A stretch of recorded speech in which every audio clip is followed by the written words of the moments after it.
thing you should know about me is that I love talking. If you know me, you know I talk a ton. I just love the feeling of thoughts forming and my vocal cords buzzing as I push them out into the world, living and breathing. And I love how you can talk about anything and everything, how your words can mean everything and they can mean nothing, depending on who's listening. So when I thought about coming here, I wanted to say something that mattered, something that means something to me, something that would mean something to other people to have heard from me.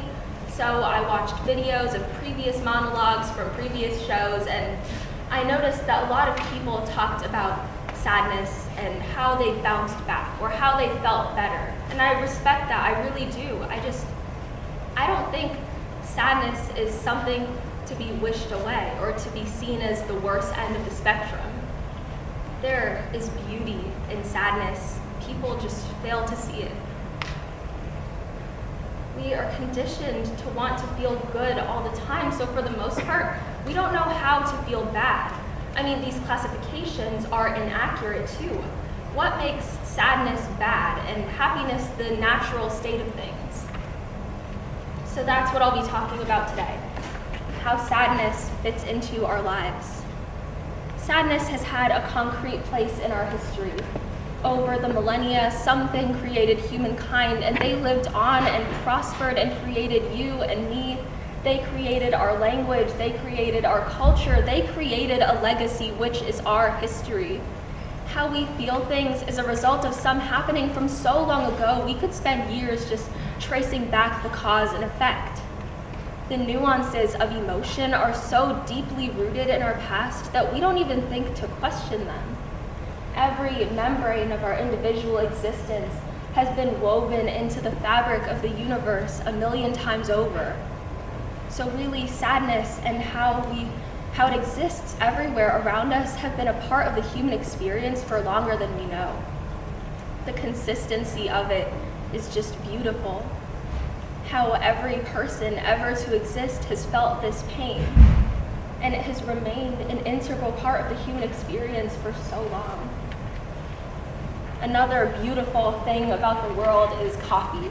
Oh, I love coffee. I love how everyone who does coffee does it differently. Americano, 2 extra shots, hot not iced, for the man who hides from his humanity behind a stock report, and for the girl who clings a bit too dearly to the feeling of her limbs shaking with a sense of abandon she couldn't otherwise muster. An iced latte with oat milk and a shot of sugar-free vanilla for the woman who has to be a mother to boys and girls who have good but deserve better, for those of us just trying to find a shred of happiness in our long, lonely lives. It's sad, but we are all together in experiencing this incurable loneliness. It's tragic, and that tragedy is what makes it beautiful, knowing that what it boils down to is that no one has it better than you, because in the end, we are all alone. And in the background of that loneliness, we have music. Music makes me ache in a way that I couldn't describe for a long time, but now I will. Music opens a chasm of emotion and thought in me, and I use that to hyperanalyze myself and the world around me. And I don't know if that's a good thing or a bad thing, but I do it, and I like it. It makes me feel like a deeper person, like I'm writing the songs in relation to my own life. It makes me see my life through the eyes of an artist. It amplifies the pain and heartbreak and helps me feel my emotions more consumingly. It reminds me that my sadness is not irregular. Being sad is a part of life.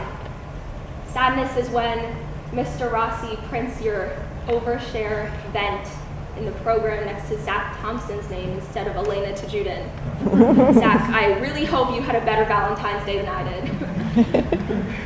Sadness, it lurks behind every relationship, every crossroads, every opportunity. And it waits for the moment when things take a turn for the worse and we stop lying to ourselves. And that's when sadness pounces. I walk home alone from bus stops, and in the cold, dry air, sadness follows me. Its hands rest on my shoulders in cafeterias, its whisperings drowned out by laughter and gossip. Sadness lives in the back of my ribcage, back behind my heart where it rests until it doesn't. It envelops me at night when I have nothing but my own thoughts. Sadness is when you put hope on hold, because for a while you accept that things are not going to get better, at least not in the way you'd hoped. When you don't feel it tugging your insides out, sadness lives in the background of our world constantly. A few months ago, I lay in bed and I was about to fall asleep when suddenly these words came to mind and I said them out loud and they sounded right. So I rushed out of bed and I grabbed a Post-it and a pen and I scribbled them down and I crossed things out and I rephrased and I was left with a poem. It was 3 a.m. and I sat there reading my poem to myself, and I guess I should have felt some sense of peace or introspection, but instead I just felt this sense of franticness, like I was running out of time.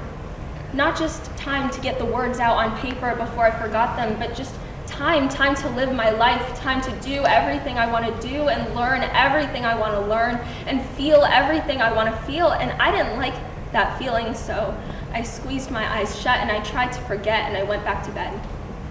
And every morning and every night after that, I tried so hard to keep myself occupied. I thought maybe if I'm busy and I get things done, I'll have time to live the life I want to live. But really, I was in denial and I was hiding because I didn't want to have to remember my battle with time. A few weeks ago, I realized that I still felt that same sense of franticness I felt, almost as if time had stood still. I still felt that same ache, that same anger, that same regret, that the world turns every day and time goes on and we'll never get it back, and moments pass and people forget and opportunities are missed. And it hurt. It really hurt. And I thought, okay, I tried running and I tried fixing and I tried hiding, so all that's left to do now is give up. I was never going to win this fight with time. And I cried. I cried and I mourned every moment I missed, every memory I forgot to make, every door that was slammed in my face. And it was really, really sad and it really hurt. But I think I'm a better person for it. Because if I hadn't realized that we are all running out of time quicker than we realize, I wouldn't have accepted that truth just gives us even more reason to stop denying the uncomfortable parts of the human condition and just live them. Sadness, it may make us feel empty, or maybe it makes us feel full of something we want to be rid of. But the truth is, sadness lives in you, and it lives in me, and it lives in all of us. And you have not lived until you've accepted that fact.